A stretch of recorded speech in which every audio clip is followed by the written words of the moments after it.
Hashamaar kafuune kabajamtootaa fi jaallatamtoota hordoftoota maatii Muhaa Niwus akkam jirtan nagaan keenya kan jaalalaa onneerraa madde bakkuma jirtanitti isin haa ga'u jennaa kabajamtootaa fi jaallatamtoota hordoftoota maatii Muhaa Niwus namoonni YouTube chaanaalii keenya Muhaa Niwusiif haarawaa taatan Muhaa Niwus subscribe gochuun maatii nuuf taasisaniin jecha kanneen ammoo maatii keenya taatanii jirtan viidiyoo keenya like fi share gochuudhaan yaada keessanis comment nuu gochuu akkan daganne qophii keenya ammaaf qabanne ammoo isinitti himuudhaan hagaduma sagantaatti si waliin kan turus ana Muhaa Oromooti. Hagaduma sagantaatti nu waliin turan afeerraa keenya gamanumaan viidiyoo keenya like share gochuu sin dagatinaadha.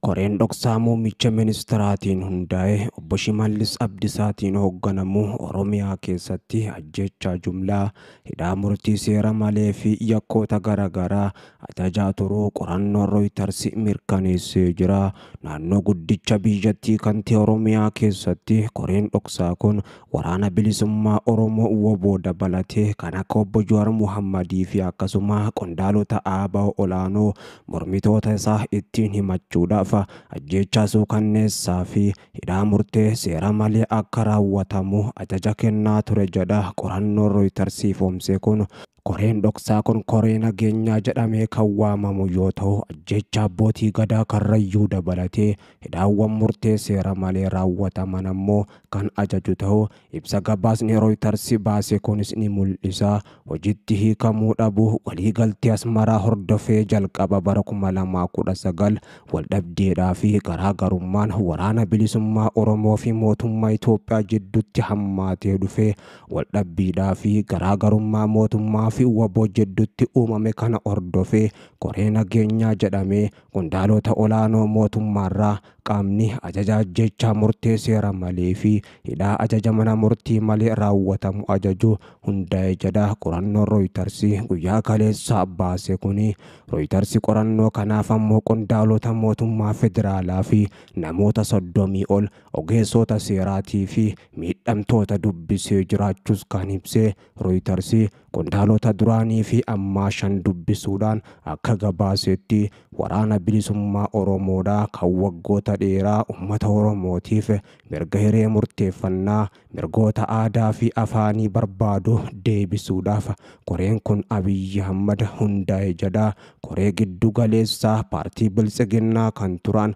Dr. Milkeessaa Miidhagaa fi namoota biroo ammoo dhimma koree nageenyaa Oromiyaa keessatti hundaa'e ajjecha raawwatu kana itti dhiheenyaan beekan waabeeffachuudhaan qorannoo isaa keessattis akeekee jira. Reuters koreen nageenyaa kun ajjechaa jumlaa dabalatee hidhaa jumlaa murtee seera malee akka raawwatamu ajajaa turee jira. Ajaja koreen kun laatiin ajjechaawwan raawwataman keessaa ajjechaa muddee gaafa tokko bara 2021 abbootii gadaa Karrayyuu irratti raawwatames isa tokko jedha. Haleellaa waraanni bilisummaa Oromoo sadaasa 30 bara 2021 aanaa Fantaallee keessatti humnoota mootummaa irratti raawwate hordofee itti aanaa pirezidaantii mootummaa naannoo Oromiyaa obbo Awwaluu Abdii yeroo sanaa komishiinara komishinii poolisii Oromiyaa Araarsaa Mardaasaa gara Fantaallee imaluudhaan bulchaa godina Shawaa Bahaa obbo Abbabuu Waaqoo wajjin ammoo ajjechaan sana ammoo akka darbuuf jecha irratti mari'atanii akka turantu ibsamee jira. Ajjecha abbootii gadaa Karrayyuu dura bulchaan godina Shawaa Bahaa obbo Abbabuu Waaqoo ajajoota waraanaa irraa itti bilbilamaa turuudhaa fi boodarraa murtii ajjechaa gahuun ammoo abbootii gadaa Karrayyuudhaa akka ajjeefaman taasifame jechuudhaan maddeen irraa mirkaneeffachuu Reuters gabaasa isaa kana keessattis himee jira. Gareen kun ajjechaan abbootii gadaa kun akka raawwatamu erga ajajee booda ammoo waraana bilisummaa Oromootti WBOtti quba qabu isaas himee jira. Miseensa caffee Oromiyaa fi deetaa ministeera nagaa kan turan obbo Taayyee Danda'a fi miseensa paarlaamaa Itoophiyaa Itoophiyaa kan ta'an obbo Hangaasaa Ibraahim dhimma kanaan wal qabate yaada karaa marsaalee hawaasummaa isaaniitiin ammoo kennaniin ajjeechaa abbootii gadaa Karrayyuu irratti raawwatame ajaja qondaalota ol aanootiin raawwatamuu himuun isaanii ni yaadatama. Reuters gabaasa isaa kanaan gaafatamaa Komishinii Mirga Namummaa Itoophiyaa Komishinar Daaneel Baqqalaa yoo dubbisu komishinarichi ammoo koreen nageenyaa jiraachuu mirkaneessuudhaan jalqaba irratti rakkoo nageenya Oromiyaa keessatti hammaate furuudhaaf kan ijaarame ta'uu eeruudhaan booda koreen kun ammoo dhiittaa mirga namummaa daangaa darbe raawwatu isaatis akeekanii jiru. Komishinii Mirga Namummaa Itoophiyaa Oromiyaa keessatti ajjeechaa jumlaa hidhaa murtee seera malee saamichaa fi cabinsa mirga namummaa raawwatamaa ture galmeessaa turu Komishinar Daaneel Baqqalaa ibsanii kan jiran hoggaa ta'u Ministeerri Muummee Itoophiyaa Abiyyi Ahmad yaa'ii Paarlaamaa Itoophiyaa gurraandhala gaafa 6 bara 2024 adeemsifame irratti cehumsa dimokiraasii keessatti cabinsi mirga namummaa ni raawwata jechuudhaan amananii jiru. Waraana bilisummaa Oromoo fi mootummaa Itoophiyaa jidduutti bara 2019 irraa jalqabee mariin araaraa taa'amuu jalqabuus ammoo Asmaraadhaa haga Finfinneetti haalli Oromiyaa keessaa itti fufee jiraachuu Reuters gabaasa isaa kana keessattis ifoomsee jira. Miseensonni koree kana Ministeera Muummee Itoophiyaa Abiyyi Ahmad, Pirezidaantii Mootummaa Naannoo Oromiyaa Obbo Shimallis Abdiisaatii fi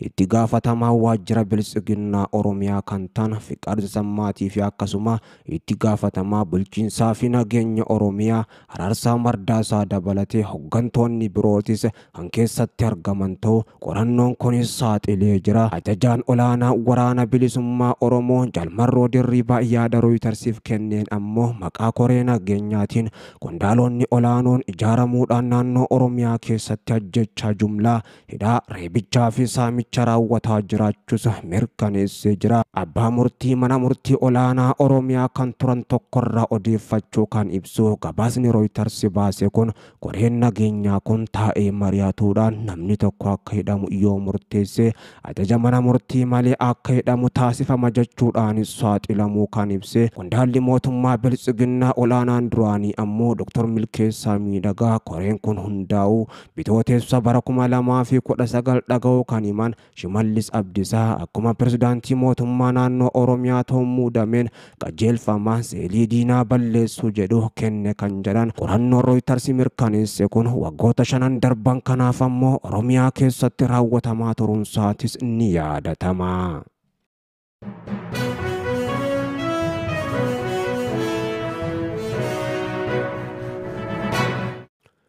Mootummaan Ameerikaa marii waraana bilisummaa Oromoo WBO waliin taasifamuuf haala mijeessuudhaaf ammas qophii ta'uu beeksisee gaanfa Afrikaatti ergamaan addaa Ameerikaa Ambaasaadder Maayik Hamar marii nagaa marsaa lammaffaadhaaf sadaasa bara 2023 keessa mootummaan federaala Itoophiyaa fi gareen waraana bilisummaa Oromoo WBO waliin Taanzaaniyaa Daar es Salaamitti gaggeeffamee ture keessatti kallattiin hirmaachuu kaasuudhaan amma marii itti aanee gaggeeffamuuf haala mijeessuudhaaf qophii ta'uu isaanii himanii jiru. Qondaalli Ameerikaa kun kanas kan dubbatan wayitiinii fi daawwannaa jilli qondaalota Ameerikaadhaa kan itti aantu gargaartu dhimma Afrikaa moolii fi niin durfame torban darbe keessaa Finfinnee dabalatee Soomaaliyaatti taasisan ilaalchisuudhaan ibsa mootii banaa gaazexeessotaaf kennaniin dubbii kana kan dubbatan. Turtii isaanii Finfinneetti taasisaniinis Ministeera Muummee Itoophiyaa Abiyyi Ahmad dabalatee aangawoota mootummaa Itoophiyaa kan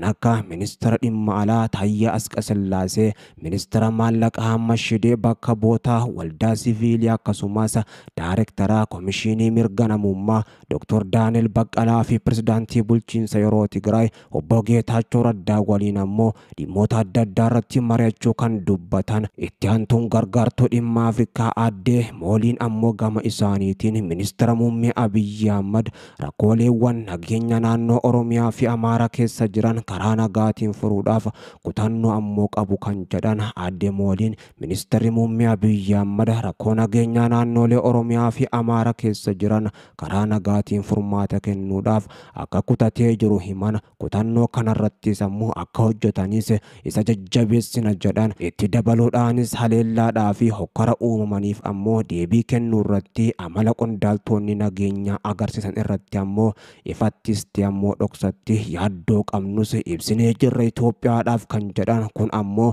qormaata walxaxaa nageenya eegsisuu akka ta'e beekna garuu mirgoota namootaa nagaa eeguudhaafis hojii dabalataa hojjetamuu qabaatudha jedhan itti aantu gargaartuun dhimma Afrikaatuun hojii naannoo Oromiyaa fi Amaaraa keessatti nagaa eegsisuudhaaf hojjetamu irratti gama ambaasaadarota isaanii Finfinneetti argamuutiin ammoo mootummaa Itoophiyaatii fi qaamolee biroo dhimma isaanii ammoo ilaallatu gargaaru itti fufna jechuudhaan marii nagaa taasifamuuf deeggarsa gochuudhaafis qophiidha qabna kan jedhan marii waboo fi mootummaan gaggeessuuf jiran haga xumuraattis duuba dhaabbanna jedhanii jiru.